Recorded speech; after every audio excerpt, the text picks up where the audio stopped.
Fala galerinha do sétimo ano, professor Leandro aqui. Vamos começar mais uma aula de história. A aula de hoje é sobre as grandes navegações, a expansão marítima.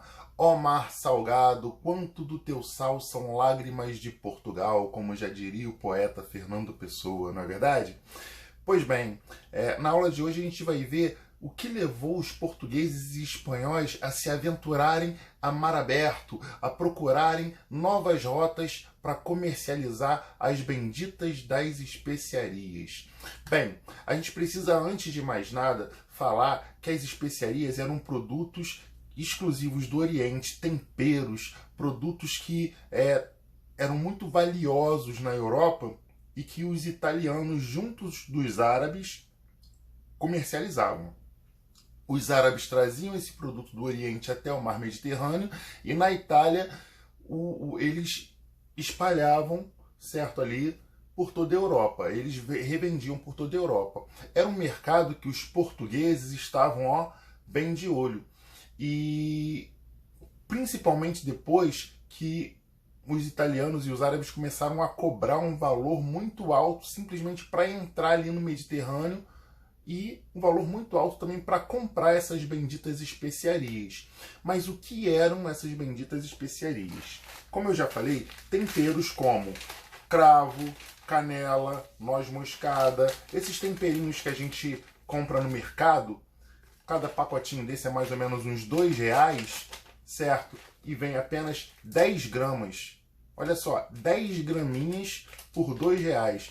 Multiplica aí esse valor para você saber quanto custa 1 quilo de cada negocinho desse hoje, certo? Se você multiplicar por 10, você vai ter 100 gramas, certo? E você vai ter aí, a cada 100 graminhas disso aqui, valendo R$20. Isso aqui é de longe o produto mais caro do mercado. Hoje, imagina lá no século XII, quando a Itália e os árabes comercializavam. Imagina no século XV. Então, é um negócio muito lucrativo. E os portugueses, pelo fato de já terem vivido uma revolução, de já terem formado seus estados nacionais, eles já terem se formado como um estado nacional, antes de muitos outros países, eles já começaram a se organizar e se aventurar nessas grandes navegações.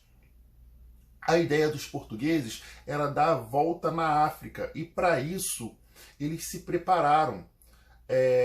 Foi criada a Escola de Sagres, que era uma escola que ensinava técnicas de navegação, cartografia, ensinava a usar uma bússola, um sextante, enfim.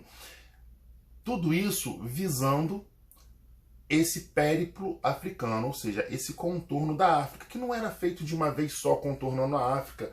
Portugal vinha descendo, conquistando em primeiro lugar a ilha de Ceuta, depois Ilha da Madeira, e vinha descendo,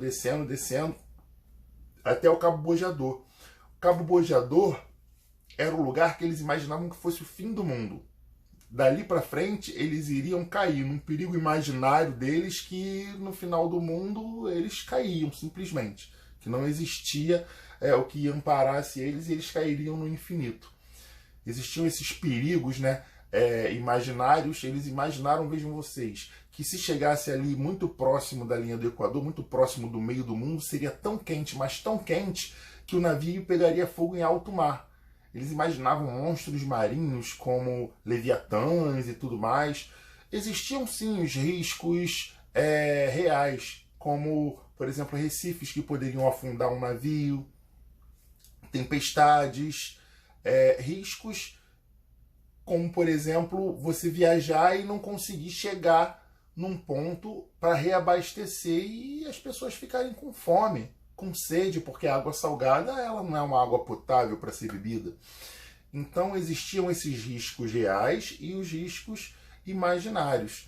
Entretanto, os portugueses foram contornando a África, chegaram até o Cabo das Tormentas, que é bem ali na África do Sul, onde tinha um encontro ali dos dois oceanos e fazia com que a navegação ali fosse uma navegação muito difícil.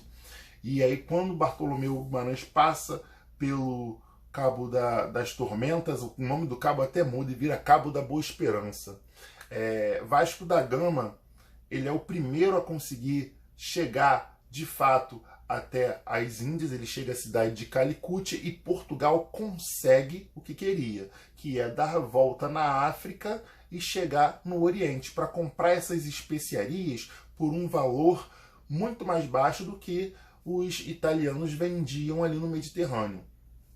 E aí o que acontece? Portugal começa a negociar essas especiarias, cravo, canela, essas especiarias que a gente viu aqui, que hoje já são caras pra caramba, eles começam a negociar e ficar mega ricos. Eles são a principal potência ali do século XV. É claro que os espanhóis não vão ficar atrás. Os espanhóis, eles também se aventuram nas grandes navegações, só que o rei Felipe da Espanha, ele contrata um navegador que se apoia nas ideias de terra esférica, certo? De Galileu Galilei, de Copérnico. Ele se apoia nessas ideias modernas, essas ideias, enfim, que para a época eram inimagináveis, e ele diz: eu vou chegar no Oriente navegando para o Ocidente, porque a ideia dele era girar a Terra e chegar lá. Só que ele não sabia é que existia uma outra porção de terra, que eles chamaram de Novo Mundo, o continente americano. E quando Cristóvão Colombo, esse navegante genovês contratado pelos espanhóis, ele sai da Espanha navegando para o Ocidente para chegar no Oriente, ele chega nas Antilhas, ele chega ali na América Central. E aí ele descobre, não gosto muito desse termo, um novo mundo. Porque descobrir, a gente só descobre o que é novo, né? O que ninguém conhece. Quando tu chega num lugar que já tem um monte de gente lá, não é descoberta. Enfim, quando Colombo chega em 1492 ao continente americano, os portugueses logo: como assim? A gente deu a volta na África, a gente é melhor do que eles e tal. Como é que eles conseguem fazer isso? E aí eles começam a debater e falam assim: não, olha só, vocês navegaram por mares que nós já dominamos, passaram ali por uma região que é nossa e tal, vamos decidir.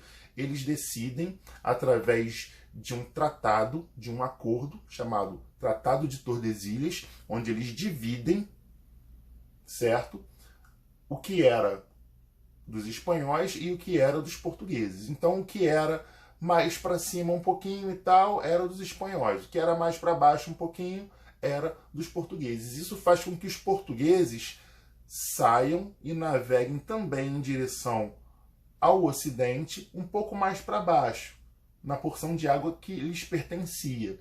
E em 1500 os portugueses chegam ao Brasil. O que eu também não considero como uma descoberta, mas sim um encontro, porque já existia um povo aqui no Brasil. Então, é uma descoberta, é um encontro de duas culturas novas, mas que a gente deixa para falar numa próxima aula, porque isso é uma outra história.